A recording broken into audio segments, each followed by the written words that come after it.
2025년도 이재명 정권 경제종합평가, 고환율 고물가 고금리 3중고, 부동산 불안, 일자리 부족이라는 5대 복합 경제위기.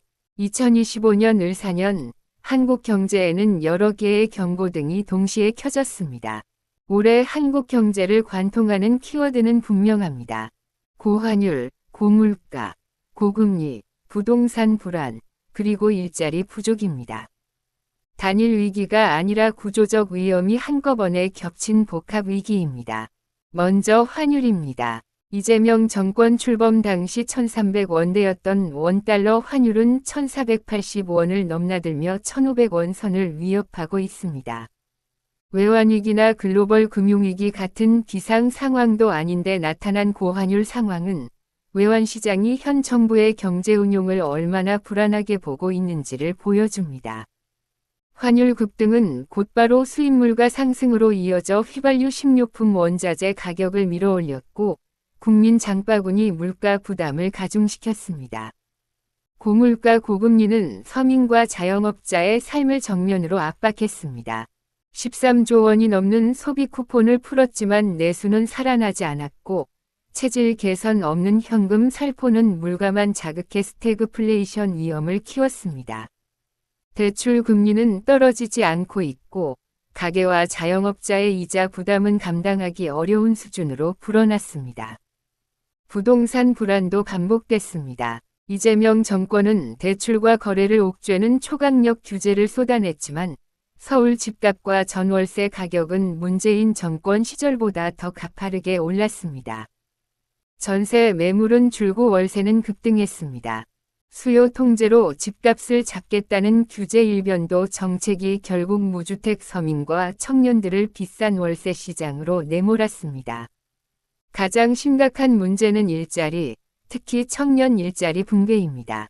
15에서 29세 고용률은 19개월 연속 하락했고 쉬었음 청년만 70만 명을 넘어 통계 집계 이래 최대치를 기록했습니다. 반기업 규제 중심 정책으로 민간의 채용 여력이 급격히 위축된 결과입니다. 일자리가 없으니 결혼도, 출산도, 소비도 멈췄습니다. 왜 이런 결과가 나왔을까요? 이재명 정권의 돈만 풀면 경제가 살아날 것이라는 잘못된 인식, 그리고 기업을 살리는데 정책의 중심을 두지 못한 반기업적 정책 기조 때문입니다. 노란봉투법, 과도한 중대재해처벌법, 법인세 인상 등 기업의 투자와 고용을 위축시키는 정책만 누적됐습니다. AI 강국과 잠재 성장률 3%를 말했지만 정작 노동금융연금 에너지 분야의 구조개혁 골든타임은 흘려보냈습니다. 그 사이 이재명 정권은 민생과 성장보다 내란몰이와 정치 공작에 에너지를 쏟았습니다. 2025년의 교훈은 분명합니다. 이재명 정권의 경제정책 방향과 철학은 이미 한계를 드러냈습니다. 돈풀기 정책, 기업 옥죄기 정책으로는 경제를 살릴 수 없습니다. 기업의 영업이익과 투자가 늘어야 양질의 일자리가 확대되고 이를 통해 성장에 대한 신뢰가 회복될 때 비로소 환율도, 물가도, 청년의 미래도 안정됩니다. 경제는 그렇게 살아납니다. 이재명 정권은 지금이라도 2026년도 경제정책 방향을 근본적으로 전환해야 합니다.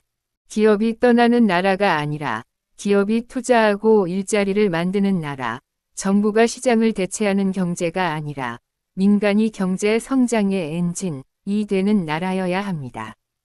경제는 결국 민간 기업이 살립니다. 정부는 통제자가 아니라 성장의 토대를 만드는 조력자여야 함을 이재명 정권은 명심하기 바랍니다.